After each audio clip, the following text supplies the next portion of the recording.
Welcome to the Piston Fanatic. I'm your host, Dave Dalton, and I'm excited to share my passion and perspective of our Detroit Pistons as we go on this fantastic voyage together. I've been a diehard Piston fan since the days of Dave Bing and Bob Lanier. I've also been the varsity basketball coach of a very successful program in northern Michigan. I want to thank you so much for listening. Please subscribe. Click on that like button. In the words of the great Richard Rip Hamilton, yes, sir! What a win for our Pistons tonight against the Minnesota Timberwolves, 119-105. And, it's a roller coaster ride. I said this on this fantastic voyage together we're on, and it certainly is. I mean, we go from that game where we win, but Ivy gets that broken leg, and then the next game we come out and we lay an egg, but we win. And one of our worst games of the year, we win. We've played so many good games where we've lost, but we barely were able to beat the Hornets, and they didn't have anybody there out playing their terrible team. And then tonight we play Minnesota, and they've been a little bit wonky a little bit this year, but they're a good team. And Anthony Edwards scores 53 on us, and we come out and win. But we won 6 out of 7, 8 out of 11. If we win Monday against the Blazers, which we should, but you never know, we'll be 500. And how great will that be? How incredible will that be? But it was a terrific win. Our guy, Cade Cunningham, 40 points, 9 assists, 6 rebounds, and he was tough tonight. And he, at the end of the game, you could see it where he was really passing the ball off. He did miss some shots down the stretch in the fourth quarter, but he was really passing the ball, and he could have really looked to get more, and he could have really broke his all-time, his career high is 43, and he could have easily broke that if he had chose to. But he said afterwards when they interviewed him, he says, "My teammates put a lot of trust in me, and they believe in me, and I just try to make the right play." And he knows that if he passes to them, just like the great Magic Johnson that did with his teammates, then they're going to play better. But it was a treat. It was a treat to watch him, and it was a treat when they came out blazing. This was maybe my favorite game because again, I continually tell you about my love for Ausar. He came out smoking, man. What a treat to watch him play. He came out and first half 5 for 5 on shots. He was dunking the ball, 5 rebounds, 5 steals in the first half. And so he got to start tonight. Last time they started Wendell Moore for Ivy, but tonight is Ausar's the guy I want them to start. And Ausar, I will admit, again, I love him, but he had not played that great in the previous 2 games. He played, I thought, below what I expect him to play. But it was cool. Afterwards, after the game, they asked Cade about Ausar, and Johnny Kane asked him about him jumping and have you played with anybody that's that athletic? And Cade said, "Well, I played with guys that can jump it that high, but as far as everything else, where he can go from side to side and how quick he is and everything." But he said, "Asar's a different dude. He's not like us." That was really cool, great line, I thought. But yeah, it was fun to watch him, and it's going to be a treat. And again, like I've been saying, you get Ivy, he's playing at such a great high level before he broke his leg. Cade's playing at an all-star level. And now you add Ausar, and if he can start playing and doing the things that he did tonight, watch out, in the future for our Pistons. So I apologize. I got a little bit of a influenza, I think. Well, that's what the doctor said. But anyway, it was a fun game to watch, and got a little bit close there. They went on a run at the end of the third quarter. They took Cade out, and they went on.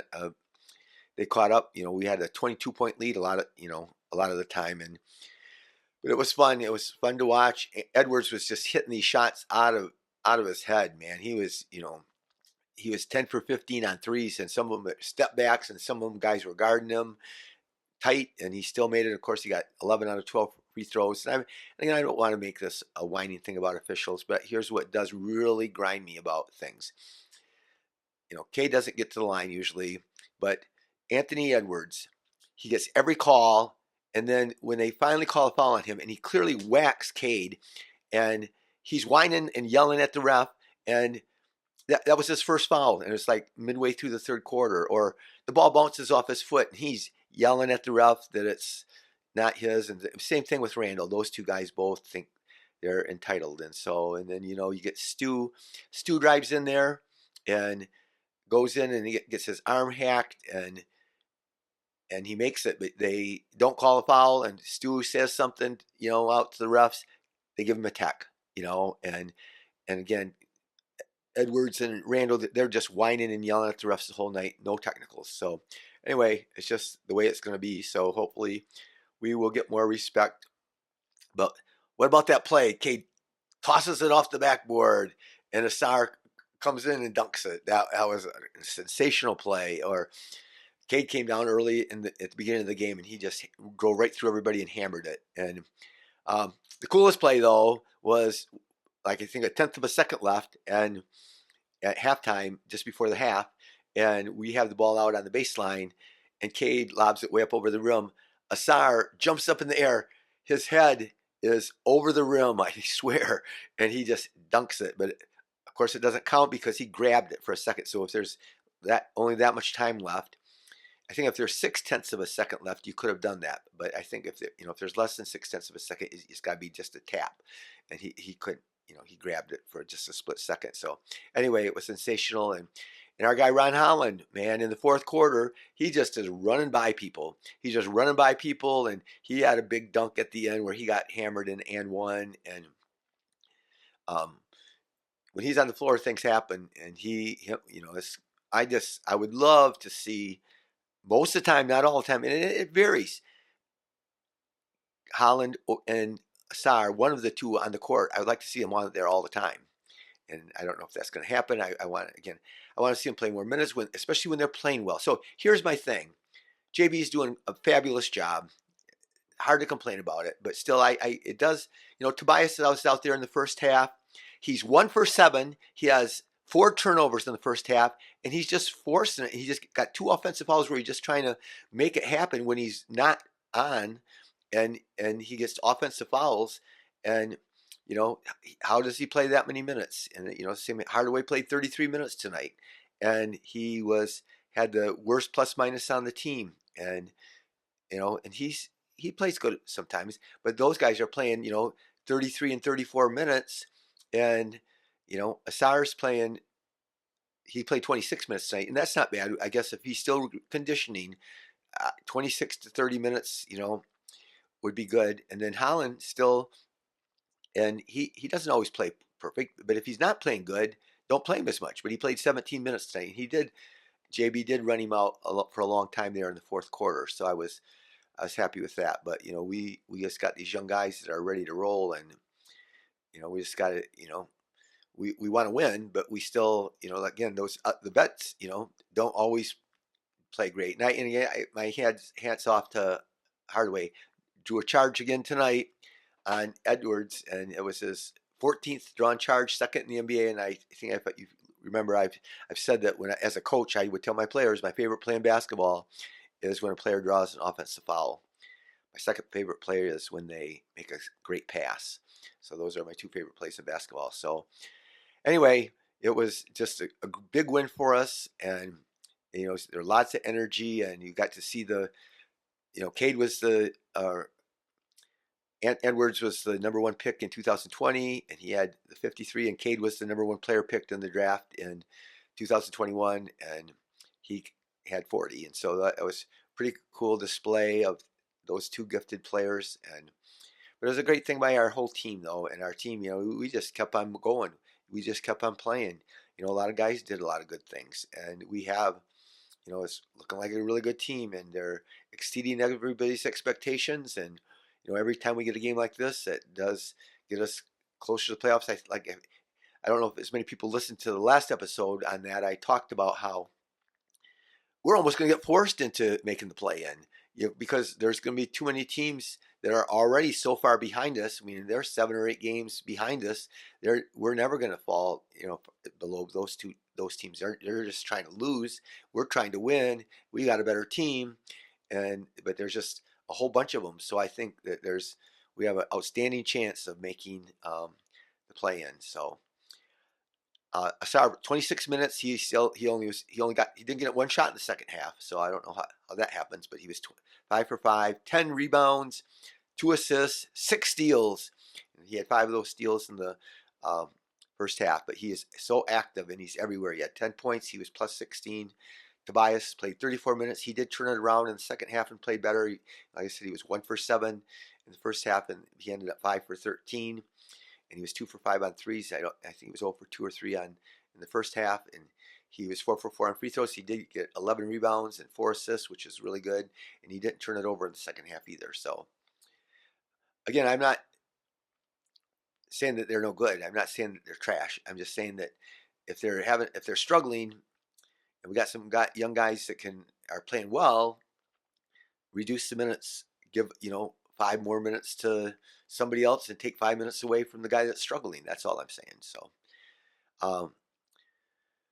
Duren had another good game. So listen to this. He's 23 minutes. So you look at stats, and again, I was going to go through this with even a lot of the guys. That would be interesting to look at the study of per 36 minutes. So a lot of times people make that as a comparison, and you can look it up on Basketball Reference.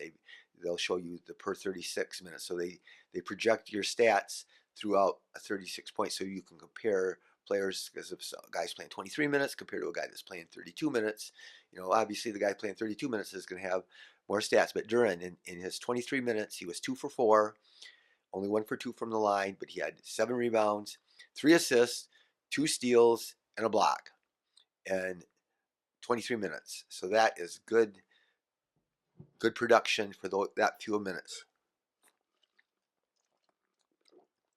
Hardaway, 33 minutes, 3 for 9, 1 for 6 on threes, 0 for 1 on free throws, and 2 rebounds, 3 assists, 7 points. And so, again, the thing I always say about Hardaway is, when he takes good shots where he's not forcing it or rushing it and not got somebody all over him, he makes a good percentage. But he doesn't shoot a good percentage on the shots he takes are too hard. But Cade, 38 minutes, 15 for 19, 4 for 8 on threes, and he got it rolling. 6 for 7 on free throws, 6 rebounds, 9 assists, and he could have had more assists. He had guys miss some shots that they normally make, or he makes a great pass to Ron on the break, and Holland was all upset because he missed the shot, because he still could have felt like he should have finished on it, and he got fouled, so he got 2 free throws, and his free throw stroke looks really good, and he made the free throws, but so Cade doesn't get the assist. So Cade could have, like I said, he could have had easily over 10 assists. But Beasley's a character. He's fun. He makes it fun for everybody. He uplifts everybody, but he's a gunner, and he said tonight again, shoot or shoot. And I've heard that saying for a long time. But he played 33 minutes, 8 for 17. 6 for 14. And 6 for 14 doesn't sound good. It doesn't sound as good as what he usually does. But that's 43%. And 43% on threes is way better than 50% on twos. I can tell you that. So 2 rebounds, 1 assist. I guess you're accidentally going to get 1 assist if you're out in the court that much. But yeah, it was real cute after the game. Johnny Kane interviewed him, and he said, so see, he the 2 prior games to this, he had missed 17 out of 18 threes, and he's been shooting like close to 50%, it seems like. And so Beasley, he was just funny. He says it's hilarious how 2 games shooters shoot 2 games, 2 bad games, and everybody gets all upset that Malik Beasley's out of this world and not that good or something, and then and then he comes around and he has a good game tonight. But he's never going to give up. He's going to always keep on shooting, and he's going to make a good percentage. I believe in his shot. But my thing is, when I was coaching, I would tell my players, if you're really cold, don't shoot the rush shot or the contested shot. Wait for a better look where you're really on balance and you really get a good look. But still, always shoot those shots. But Beasley, again, he's one of the best 3-point shooters in the NBA.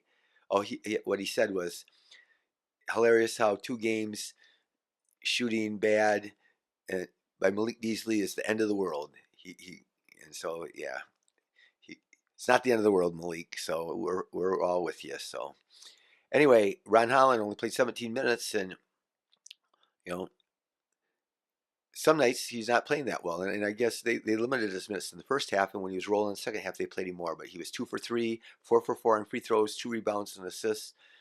Stu was really good again tonight, and he had played 25 minutes, which I think that's about a good amount of minutes for him. And he's 4 for 8, 6 rebounds, 3 assists, 1 block, and he challenged some other shots really well. I thought 8 points. Sasser struggled tonight. He only played 11 minutes, but he was 1 for 5 and 0 for 4. But we shot 48%, and we only shot 34% on threes, but we still had a good game. We killed them on the boards. We out rebounded them 62-41, and and we had 12 turnovers only. So that was a big thing. So anyway, it was a magnificent night for us. Can't wait for Monday. It's fun to be a Piston fan. You know, a lot of us have endured a lot of tough struggles, and a lot of you haven't been as blessed as I've been because I got to see all that great run in 2004. But we had a 6-year stretch there where we went to the Eastern Conference Finals every year.